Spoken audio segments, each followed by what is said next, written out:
Ayyanar சீரியலோட predictions பார்க்கலாம். சோழனை Manohar driver அப்படின்னு கூப்பிட்ட உடனே சோழனுக்கு அப்படியே காண்டாகுது. ஐயோ வேணும்னே வெறுப்பேத்துறாங்களே, எப்படி அமைதியா இருக்கிறது அப்படின்னு சோழன் யோசிச்சுக்கிட்டே இருக்காரு. மனோகரும் தாசும் கூப்பிட்டு, இந்தா குழந்தைய கூட்டிட்டு போய் ஸ்கூல்ல கொண்டு போய் விட்டுட்டு வந்துரு டிரைவர் அப்படின்னு சொல்லி சோழனை ஒரு டிரைவர் மாதிரி யூஸ் பண்றாங்க. சோழன் ஸ்கூல்ல கொண்டு போய் இறக்கி விட்ட உடனே நிலாவோட அம்மா குழந்தைய கூட்டிட்டு ஸ்கூலுக்குள்ள போயிடுறாங்க. சோழன் பாண்டியனுக்கு போன் பண்ணி, டேய் என்னடா இருக்கிறதுக்கே வெறுப்பா இருக்குடா, பயந்து பயந்து ஒளிஞ்சு ஒளிஞ்சு வாழ்றேன்டா. நிலா காலையில கோயிலுக்கு போயிட்டாங்க, பார்த்தா என்ன டிரைவர் டிரைவர்னு கூப்பிடுறாங்க. வேணும்னே என் மாமனாரும் மச்சினனும் என்ன டிரைவர்னு கூப்பிட்டு என்ன காண்டாக்குறாங்களாம். நிலா முன்னாடி என்ன அசிங்கப்படுத்தி நிலாவே வீட்டை விட்டு வெளியில போன்னு சொல்ற அளவுக்கு செய்ய வைக்கிறாங்க. பல்ல கடிச்சிட்டு இருக்கேன்டா சே அப்படின்னு சோழன் பாண்டியன் கிட்ட புலம்புறான்.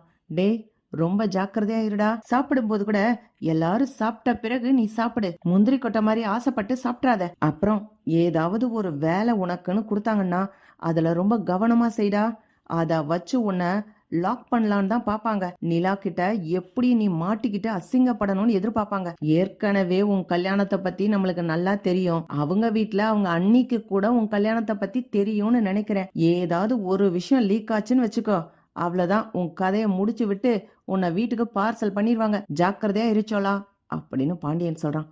அதே நேரத்துல மனோகரும் தாசும் பக்காவா ஒரு பிளான் பண்ணி மனோகரோட பிசினஸ்க்கு பணம் கொண்டுட்டு போய் கொடுக்கணும். ரொம்ப முக்கியமான வேலை, இந்த நேரத்திலேயே கொண்டு போய் கொடுத்து ஆகணும் அப்படின்னு சொல்லும் போது தாஸ் கால்ல அடிபட்டுட்டு வந்திருக்கான். இப்ப என்னால எப்படிப்பா போக முடியும் அப்படின்னு தாசு கேட்ட உடனே மனோகர், மாப்ள நீங்க போயிட்டு வரீங்களா அப்படின்னு ரொம்ப அக்கறையா கேக்குறாங்க. அப்பவே சோழனுக்கு தெரிஞ்சு போயிடுது. ஐயோ இது ஏதோ ஒரு வில்லங்கத்தை விலை கொடுத்து வாங்குற மாதிரி இருக்கே, என்ன பண்றது என்ன பண்றது அப்படின்னு சோழன் யோசிக்க ஆரம்பிக்கிறான். மனோகர் பேகுக்குள்ள பணம் எடுத்து வைக்கிறாரு. நிலாவோட கண்ணு முன்னாடிதான் பணத்தை எடுத்து வைக்கிறாரு. இருங்க மாப்ள, இந்த ஒரு பேப்பர் எடுத்து உள்ள வச்சுட்டு பேக் தாரேன் அப்படின்னு சொல்லிட்டு மனோகர் ரொம்ப நல்ல பிள்ளை மாதிரி பேகுக்குள்ள பணத்தெல்லாம் எடுத்து எடுத்து அடுக்குறாரு. நிலாவும் சோழனும் பக்கத்திலேயே நிக்கிறாங்க. அவங்க கண்ணு முன்னாடியே பணத்தையும் நகையும் எடுத்து வைக்கிறாரு. மாப்பிள்ள இந்தாங்க எடுத்துட்டு போறீங்களா அப்படின்னு சொல்லி கையிலையும் குடுக்கறாங்க. நிலா சொல்றாங்க, அதான் அப்பா இவ்வளவு தூரம் சொல்றாங்கல்ல, வாங்கிட்டு போங்களே அப்படின்னு சொல்லும் போது சோழன் ஒரு நிமிஷம் யோசிச்சுக்கிட்டே நிக்கிறாரு. சரி நிலா நான் போறேன் அப்படின்னு பேக கையில வாங்கிடுறாரு. உடனே மனோகர், மாப்ள ஒரு இம்பார்ட்டன்டான ஃபைல் இருக்கு, அதையும் நான் இந்த பேகுக்குள்ள வச்சு தரேன் கொடுங்க அப்படின்னு பேக ரூமுக்குள்ள வாங்கிட்டு போறாங்க. திரும்ப கொண்டு வந்து பேக சோழன் கையில கொடுத்துடுறாங்க. நிலா சொல்றாங்க, பத்திரமா போயிட்டு வாங்க அப்படின்னு. நிலா சோழன் ஏறுற காரு வரைக்கும் கிட்ட வராங்க. நிலா கிட்ட பேக்கு கொடுத்து, ஆமா நிலா எத்தனை பணக்கட்டு எடுத்து வச்சாங்க உங்க அப்பா அப்படின்னு கேட்கும்போது, என்னங்க உங்க கண்ணு முன்னாடி தானே வச்சாங்க, இது திறந்து பாத்துறேன், எத்தனை கட்டு எவ்வளவு ரூபா அந்த ஃபைல உள்ள வச்சுட்டாரா இல்லையா இல்ல பாத்துறேன் அப்படின்னு சொன்ன உடனே நிலாவும் பேக திறந்து பாக்குறாங்க.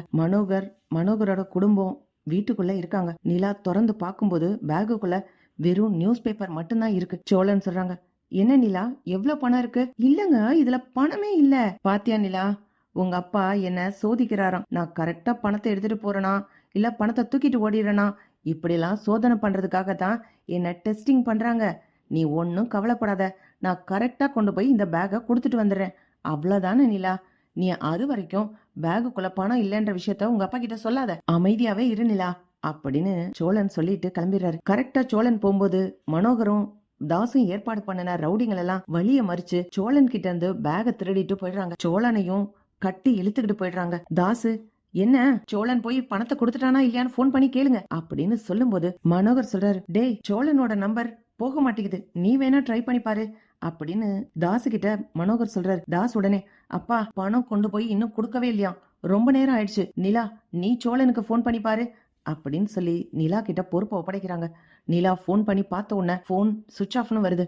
பாத்தியா திருட்டு பையன் பணத்தை தூக்கிட்டு ஓடிட்டான், இன்னும் வரல பாரு ஆளு அப்படின்னு தாசு சோழனை திட்டிக்கிட்டு இருக்கான். நிலாவுக்கு பேக்ல தான் பணம் இல்லையே, ஆனா சோழன் ஏன் இன்னும் வரல, சோழனுக்கு என்ன ஆச்சு, போன் எதுக்கு சுவிட்ச் ஆஃப் பண்ணி வச்சிருக்காரு, இந்த விஷயம் எனக்கும் தானே தெரியும் அப்படின்னு நிலா யோசிச்சுக்கிட்டே இருக்காங்க. மனோகர் சார், எப்படிடா பணமே இல்லாத வீட்டுல இருந்து வந்தவன் இவ்வளவு பணத்தை பார்த்த உடனே ஆசையா தானே இருக்கும், பணம் கிடைச்ச உடனே எடுத்துக்கிட்டு ஓடிருப்பான் அப்படின்னு மனோகரும் தாசும் திட்டிக்கிட்டே இருக்காங்க. கொஞ்ச நேரம் கழிச்சு சோழன் அடிபட்டு அப்படி நடக்க முடியாம கஷ்டப்பட்டுக்கிட்டு வீட்டுக்கு வராரு. மனோகரும் தாசும், எங்கடா எங்க பணம் எங்க எடுத்துட்டு போய் ஒளிச்சு வச்ச, ஏன் உங்க அண்ணன் தம்பிகள் எல்லாம் வர வச்சு அப்படியே கொடுத்து அனுப்பிட்டியா, இந்த திருட்டு புத்தி தானே உங்ககிட்ட இருக்கும், பணத்தை பார்த்த உடனே ஈனு பல்ல காமிச்சு வாங்கிட்டு போனேல, அப்பவே நான் யோசிச்சேன் நீ இந்த பைய அப்படி தூக்கிட்டு ஓடிடுவேன்னு. பரவாயில்லையே, பணத்தையும் எடுத்துக்கிட்டு திரும்ப வந்துட்ட அப்படின்னு சொல்லும்போது, ஐயோ நான் சொல்றது கொஞ்சம் கேளுங்கங்க.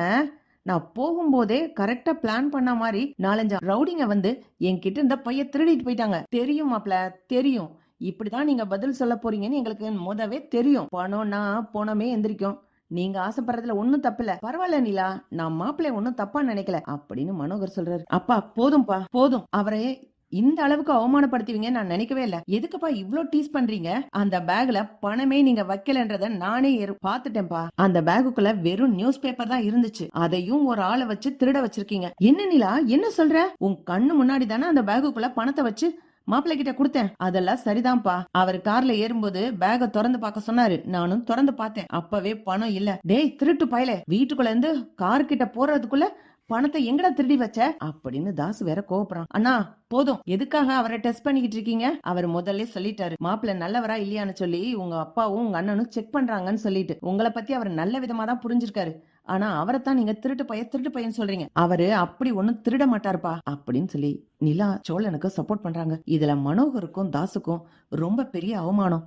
நிலா சொல்றாங்க, வாங்க சோழன், உங்களை இந்த அளவுக்கு அடிச்சிருக்காங்க. பரவாயில்ல நிலா, இதெல்லாம் சாதாரணதுதான். இதெல்லாம் நான் தாங்கிடுவேன். ஆனா என்ன திருடன்னு சொல்றதான் என்னால தாங்கிக்க முடியல அப்படின்னு சோழன் நோண்டிக்கிட்டே வரா மாதிரி ஆக்டிங் பண்ணிக்கிட்டு வராரு. மனோகர் கிட்ட பவு காமிச்சிட்டு வராரு. என்ன மொக்க வாங்கினீங்களா? உங்க பொண்ணு முன்னாடி என்ன திருடன் ஆக்கி பார்க்கலாம்னு நினைச்சீங்க. கரெக்டா என் மூளை வேலை செஞ்சிருச்சு. பையுக்குள்ள பணம் இருக்கான்னு நானே ஏதோ யோசனையில செக் பண்ணிட்டேன். அத நிலாவுக்கும் அப்படின்னு சோழன் மனோகருக்கும் தாசுக்கும் முகத்துல கரிய பூசி விடுறாரு. இப்படிதான் போலாம் ஃப்ரெண்ட்ஸ். பக்கத்துல லைக் பண்ணுங்க, ஷேர் பண்ணுங்க, கமெண்ட் பண்ணுங்க. Thank you friend.